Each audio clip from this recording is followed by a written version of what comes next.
Wesh YouTube, comment vas-tu? Moi je suis très contente de te retrouver aujourd'hui dans cette vidéo où on va faire, comme d'hab, un J'ai lu quoi, j'ai presque rattrapé mon retard, on y arrive enfin. Et on va parler de deux livres de la rentrée littéraire, on va retourner un peu du côté des classiques. On va retrouver Carole Martinez qu'on aime tant et j'ai aussi un comics à te présenter, donc on commence sans plus tarder. Le premier livre dont je te parle aujourd'hui, c'est un livre qui est sorti cet été chez Gallmeister, c'est une histoire d'ours d'Ewin Ivy, traduit par Jacques Maïlos, oui c'est ça, et que j'ai beaucoup aimé. Je t'en ai déjà parlé brièvement dans un format court sur Instagram et j'avais envie de revenir ici en détail parce que je pense qu'il le mérite. Je suis vraiment une amatrice des éditions Gallmeister et de ce qu'ils proposent. Moi, je suis sensible à tout ce qui est nature writing, etc.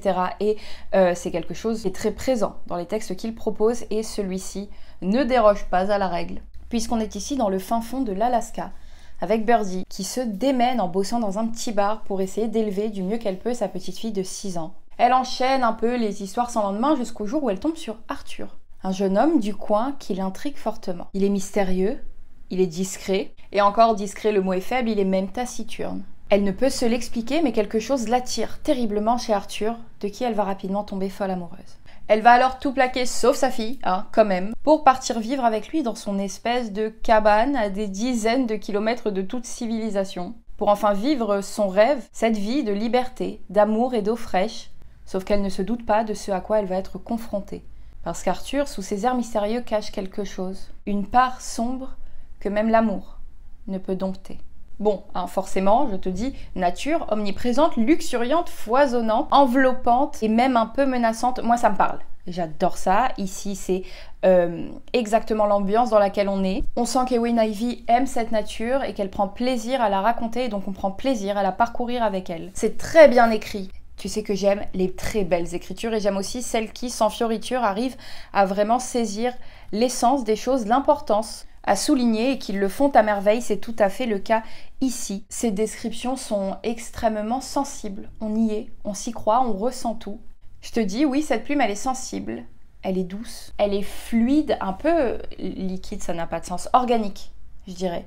Elle est très en adéquation en fait avec l'univers qu'elle nous raconte. On a ensuite tout un aspect réalisme magique, tu sais que moi j'aime ça. Ici il est pas très décalé, il est subtil, il arrive en petites touches comme ça d'extraordinaire. Subtil, c'est d'ailleurs un plutôt bon mot je pense, sans me lancer des fleurs, pour décrire ce texte parce que je trouve qu'il est empli de beaucoup de subtilité. Que ce soit dans la description du contexte, que ce soit dans l'approfondissement des personnages avec leurs différents niveaux et aussi dans le déroulé de l'histoire.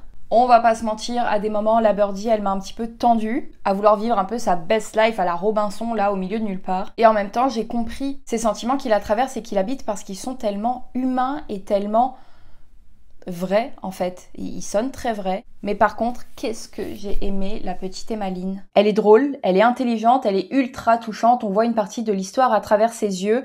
Et moi, j'adore les enfants. Dans la littérature, quand on arrive à se mettre du point de vue de l'enfant, là, je trouve que c'est particulièrement bien fait. C'est fait avec, encore une fois, beaucoup de subtilité et de justesse. J'ai adoré suivre cette histoire à travers ses yeux. Il ne s'y passe pas que des choses faciles. Je pense que tu peux t'en douter. Et pour autant, il me reste de ce livre un sentiment d'une grande douceur, de quelque chose de très lumineux, de beaucoup d'amour. J'ai adoré la fin, j'ai aimé tout le livre. Bref, c'est vraiment juste un excellent roman, honnêtement. Parce que l'objet de son désir violent, c'était la vie elle-même. L'ombre qui nageait dans les eaux claires, les baies, les champignons et les racines sauvages. Quand vous les portiez à votre bouche en pleine vie et que vous plantiez vos dents dans leur chair, à chaque bouchée que vous avaliez, c'était comme un concentré de lumière qui inondait vos veines. Ensuite, je te parle pareil d'un texte que j'ai chroniqué rapidement sur Instagram, mais qui mérite lui aussi qu'on vienne farfouiller dans ses détails. C'est Doppelganger de Gérard Guix, traduit par Carole Filière, si je ne dis pas de bêtises, édité aux Forges de Vulcain, qui est pour moi un des gros textes de cette rentrée littéraire. C'est un gros pavé de quasi 800 pages en grand format avec une tonne de bas de page qui durent parfois, d'autres pages qui te forcent à revenir. C'est vraiment pas une lecture évidente à prendre en main, je trouve. C'est franchement fastidieux et je peux comprendre que ça rebute certaines et certains, mais quel texte, vraiment. On est ici à Berlin en 1945 et les choses sont en train de mal tourner pour Adolf Hitler et ses proches dans son bunker. Alors, pour lui remonter un peu le moral, on décide de quand même fêter son anniversaire. Et l'idée arrive d'un cadeau un peu original. Il adore l'astrologie et avoir quelques pistes sur la tournure des événements pourrait vraiment lui faire du bien. Ils vont donc lui offrir son horoscope. Sauf qu'il y a erreur. La personne en charge d'aller le chercher se trompe de quelques jours sur la date et l'horoscope qui se retrouve entre les mains du Führer n'est autre que celui de Charlie Chaplin. 4 jours qui vont faire basculer l'histoire. C'est ici 2 destins qui se croisent, qui deviennent presque le double l'un de l'autre. Doppelganger, c'est ça, c'est le double. Et qui, par leur rencontre un peu cocasse et certainement déroutante, vont mettre en lumière bien des choses. Alors oui, c'est long, je vais le dire beaucoup de fois, mais parce que vraiment, ça l'est, mais c'est pour moi magistral. Je me demandais où on allait. À plusieurs reprises, je me suis dit, oulala, oui, où est-ce qu'on va? Où est-ce qu'on m'embarque? Ça ne s'arrête jamais. Et puis, petit à petit, tout prend sens, les pièces du puzzle s'imbriquent, et ça offre un tableau un poil vertigineux, mais franchement époustouflant. On comprend que tout a de l'importance, que chaque chose qu'il a décidé de mettre ici dans son texte et de mettre en lumière a un poids qui n'est pas négligeable dans la compréhension globale de ce qu'il nous raconte. J'ai trouvé ça terriblement intelligent. C'est franchement drôle. Je t'ai dit, il y a énormément de notes de bas de page qui m'ont à plusieurs moments fait littéralement pouffer de rire, ce qui est rare. C'est cynique, ça tourne au ridicule, c'est effroyable. Le personnage, encore le mot est faible, et tous ses héritiers, tous les porteurs de ses idées.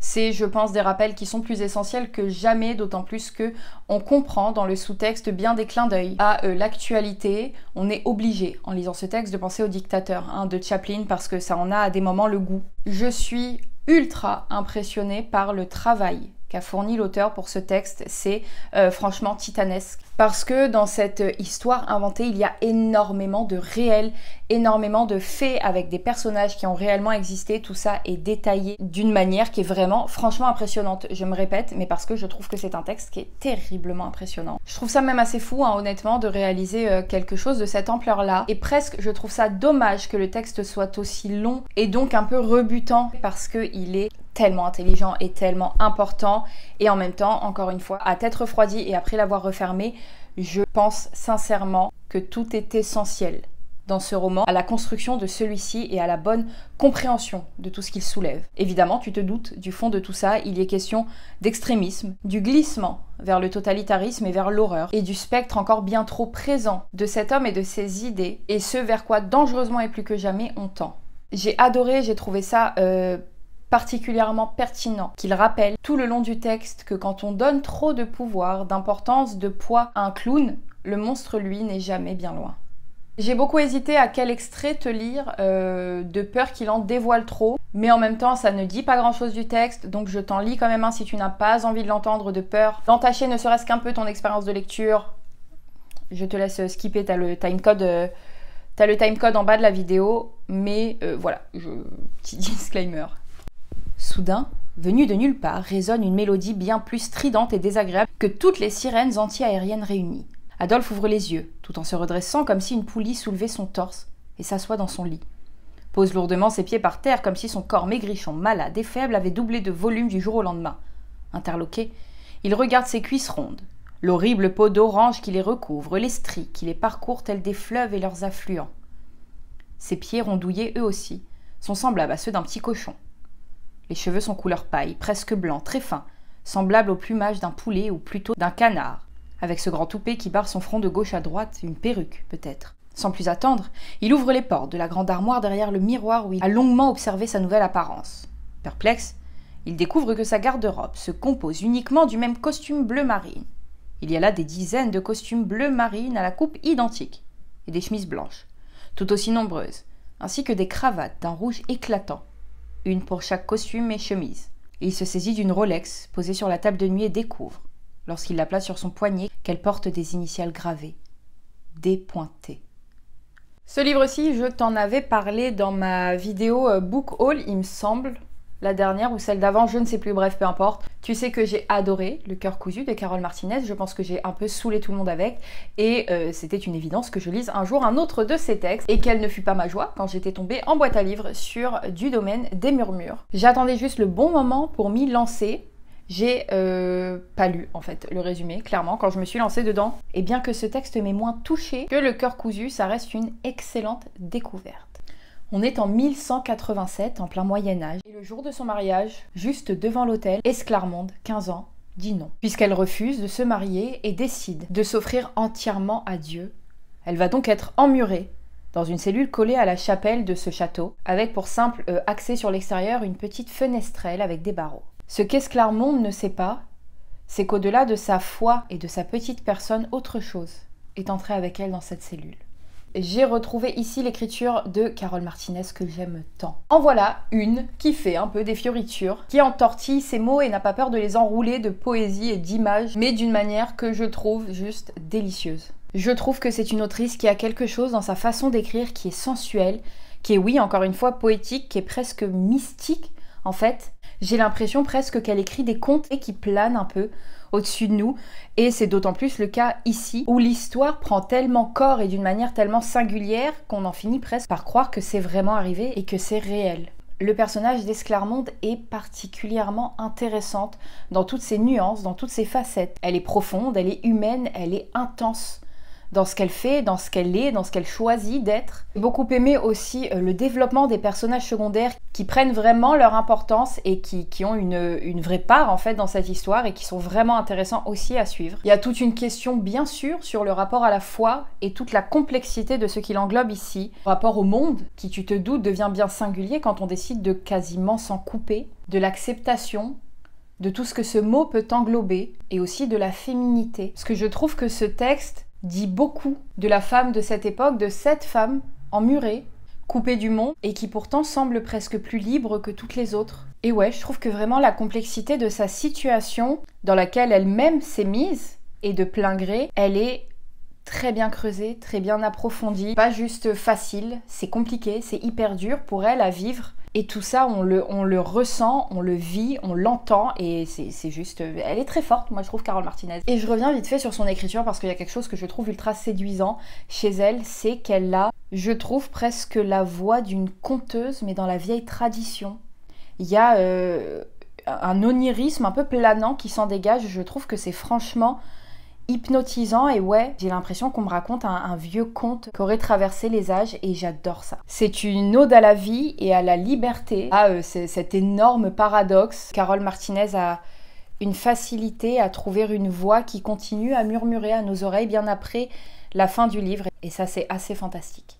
Oh là là, il faut que je trouve quel passage je te lis, parce que naturellement j'en ai noté beaucoup. La forteresse entière vacille sous nos yeux.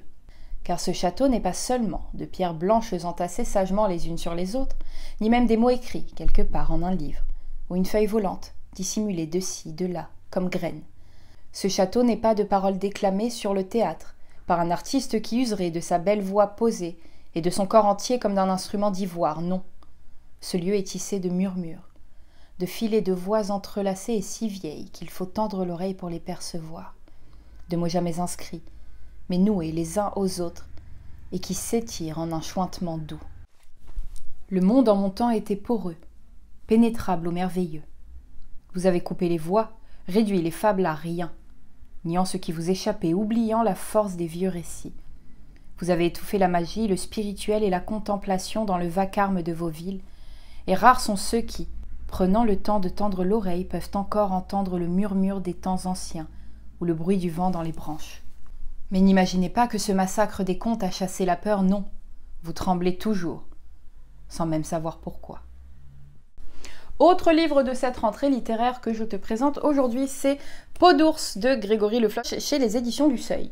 Et ce texte, j'ai un avis un peu mitigé dessus. Il y a plein de choses que j'ai aimées, j'aurais aimé l'aimer encore plus. Mais bref, on va y venir. C'est l'histoire d'une ado, lesbienne, grosse, qui est harcelée, dont le prénom d'ailleurs résonne très peu dans ce livre, puisqu'on l'appelle principalement par son surnom, Montperdu, dû à une grosse montagne du coin. On est ici dans un petit village des Pyrénées, et notre jeune fille, elle n'a qu'un désir, c'est fuir cette réalité. Elle ressent, au fond d'elle, de plus en plus vibrant l'appel des montagnes, l'appel de celles qu'elle considère comme ses sœurs, qui l'acceptent et la comprennent. Et petit à petit, au contact de cette nature maternelle, elle va se transformer en ours. J'ai beaucoup aimé l'histoire. J'ai aimé encore une fois le lien avec la nature, ce côté un peu réalisme magique. Voilà, je vais le dire à chaque fois, c'est ma came. C'est tout à fait ma came. J'ai trouvé que ce lien, Ces sentiments étaient ultra bien décrits, très bien abordés avec beaucoup d'intensité, ce qui rendait le tout vraiment prenant et dès le début. Par contre, très vite, j'ai été moi un peu brusquée par le style et je pense que c'est un peu fait exprès. Il y a quelque chose d'incisif, de franc, qui fonctionne dans un sens super bien, qui est vraiment percutant, d'autant plus que tout au long du livre, elle s'adresse à quelqu'un, elle dit tout le temps genre meuf, il m'arrive ça, meuf, machin, et je comprends vraiment l'intention et je la trouve cool. À côté de ça, il y a quelque chose qui m'a déplu et je pense que c'est le fait de forcer un peu le côté Jones. Alors certes, je commence à être un petit peu vieille, mais j'ai pas l'impression que les jeunes parlent comme ça, et je trouve que quand on force un peu ce trait-là, moi ça me met toujours dans un malaise un peu de ça sonne faux. Et là, malheureusement, j'ai ressenti ça à plein de moments et ça m'a un peu sorti de la lecture, d'autant plus que on tombe parfois dans des trucs un peu vulgos. Et moi, c'est pas mon truc. Là, encore une fois, c'est très personnel, mais j'aime pas ça. Quand je sens que c'est vulgos juste pour être un peu vulgaire. Pareil, il y a des scènes où, j'allais dire, est suggéré, mais c'est clairement plus que suggéré, mais il y est question de découverte de sexualité, de rapport au sexe, et fait d'une manière qui, encore une fois, moi, m'a pas... Alors, il faut garder à l'esprit que je suis très chiante là-dessus. Il y a plein de choses qui peuvent très vite me mettre mal à l'aise. Et là, j'ai pas apprécié ces passages-là. J'ai trouvé que pour le coup, il manquait un peu de subtilité. Et ça m'a un peu décontenancée. Et donc, ça avait tendance à me sortir du truc. Et c'est ce qui m'a un peu déçue parce qu'au début, franchement, les premières lignes du livre, je me suis dit, ok, on va être sur un coup de cœur. Et même si du coup ça s'avère ne pas être le cas, il y a quand même beaucoup de choses que j'ai aimé dans ce texte. J'ai, encore une fois, adoré le rapport avec la nature, adoré les histoires dans l'histoire qui étaient touchantes, puissantes, qui résonnaient avec beaucoup de force et qui du coup faisaient basculer le récit, je trouve, dans une dimension encore plus grande et plus pesante. Mais pesante dans le bon sens du terme. Il y a un côté, et c'est là où je te dis que je suis un peu mitigée sur l'écriture, qui se veut un peu bousculant et que j'ai aimé. Il m'a un poil trop bousculé, mais en même temps, il y a toute une partie de ce côté affront-là que j'ai vraiment beaucoup aimé. J'ai trouvé ça franchement intéressant et du coup, cette langue qui dérange, elle n'est pas incohérente. C'est juste que je pense que tu as compris qu'à des moments on basculait dans quelque chose que moi je n'aime pas, mais j'entends le pourquoi du comment. J'ai aimé le fait que la beauté s'expérimente ici aussi dans la brutalité. Je trouvais que ça avait encore une fois beaucoup de cohérence avec et l'écriture et le texte et tout ce qui prenait vie en fait autour de cette histoire. La fin est vraiment très bien. Elle est même, je trouve, parfaite pour cette histoire. J'ai aimé le côté un peu female rage de la tournure des événements. Vraiment, ça c'était très chouette. Et je te dis, c'est dommage que j'ai été un peu refroidie, moi, par certaines choses, parce que je pense que ça aurait pu être un coup de cœur, tu le comprends, ça n'en est pas un. Mais ça reste une très bonne lecture qui, je sais, ne laissera pas insensible et moi, c'est quelque chose que j'aime. Les gens aussi qui prennent des risques et qui n'ont pas peur de proposer des choses qui ne sont pas forcément toujours confortables. C'est le cas de cette lecture. Et voilà. Un soir, j'ai pleuré quand j'ai vu un immense séquoia de 300 ans cassé en deux, la tête enfoncée dans la terre. C'était une position de soldat mort au front. Je pourrais te retrouver l'endroit si tu veux. Aucun arbre a osé repousser là depuis. C'est un coin maudit où la forêt se tait. Pas d'oiseaux, ni de chevreuils, ni de vent. Seulement la mémoire du grand séquoia mort. Tu sais que j'avais beaucoup aimé Une femme d'Annie Ernaux qui m'avait énormément touchée et j'avais envie d'en lire plus. C'est naturellement que je me suis tournée vers La Place, pareil que j'ai trouvé en boîte à livres, vive les boîtes à livres. Et si dans Une femme elle racontait sa mère, ici elle raconte son père, le milieu duquel elle vient, l'amour qui les liait, mais aussi tout ce qui les a éloignés. Et je vais pas te mentir, j'ai pas été ultra séduite par ce texte. J'ai retrouvé l'appréciable pudeur que j'avais déjà trouvée dans Une femme, mais je l'ai trouvée ici moins sensible. Je pense qu'il m'a manqué de l'affect. Et c'est peut-être ce qui m'a un petit peu dérangée. Je pense aussi que je ne l'ai pas lu au très bon moment parce que je me rendais bien compte pendant ma lecture que j'étais pas à fond dedans et que pas je me forçais à continuer parce que c'était pas non plus une tannée, Annie Ernaux, c'est pas une plaie à lire, mais je pense que ça a joué dans mon appréciation du texte le fait que je l'ai pas forcément lu dans les meilleures des conditions. En fait, je pense qu'il y a quelque chose qui m'a un petit peu plus dérangée dans celui-ci que dans Une femme, c'est que j'ai vu là une espèce de mépris du milieu duquel elle venait, que j'ai pas ressenti dans le précédent. Enfin, je dis dans le précédent, mais je crois que celui-ci a été écrit avant, mais peu importe. Dans le précédent, dans mon ordre de lecture personnel, hein, t'as compris. J'ai trouvé que l'écriture était assez froide, qu'il y avait peu de tendresse, et donc j'ai eu du mal au moment où justement elle tentait de laisser un peu de place à l'amour dans tout ça. J'ai eu du mal, moi, à m'y attacher. Je trouve quand même qu'elle reste très honnête, très transparente dans les liens qui unissent un père ici et sa fille dans ce contexte-là. Et je pense franchement que dans d'autres circonstances, j'aurais pu trouver ça un peu plus touchant. Mais ouais, je pense franchement que je l'ai trouvé un peu plus plat que le précédent et un peu plus dans un jugement qui, moi, m'a pas mise très à l'aise. La question de la rupture sociale entre des parents et un enfant, elle est ultra intéressante et c'est des témoignages qui de toute façon sont légitimes hein, dans la retranscription de leur expérience propre.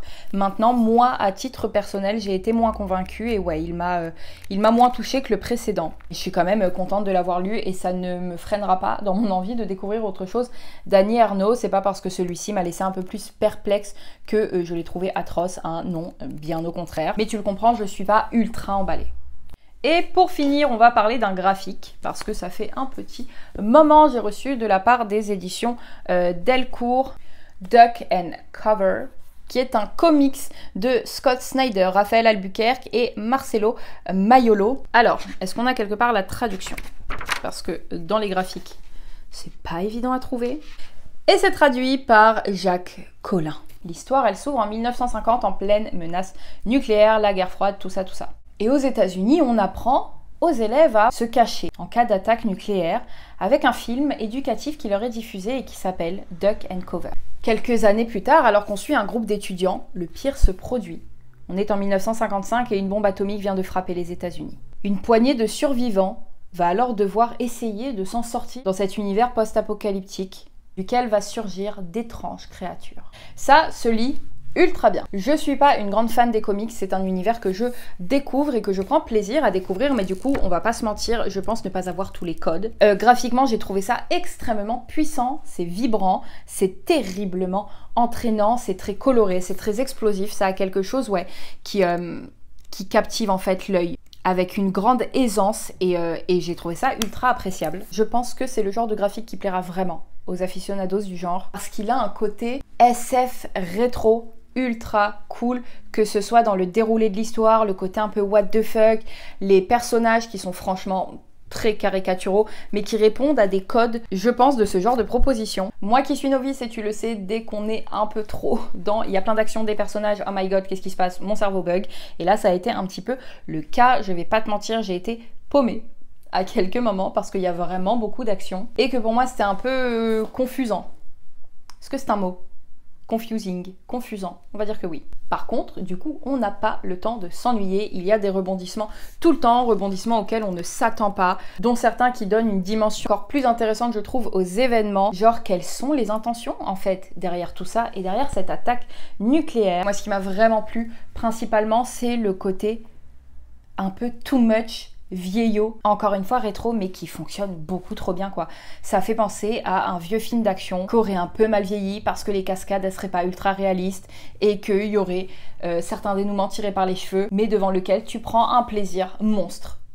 Pour moi, c'est ça, Duck and Cover. C'est ultra divertissant et en ce sens, ça fonctionne complètement. Il me semble que c'est fait pour être un one-shot, mais la fin est quand même très ouverte. Donc voilà, je resterai quand même attentive parce que si une suite nous est proposée, je serai franchement curieuse de la découvrir.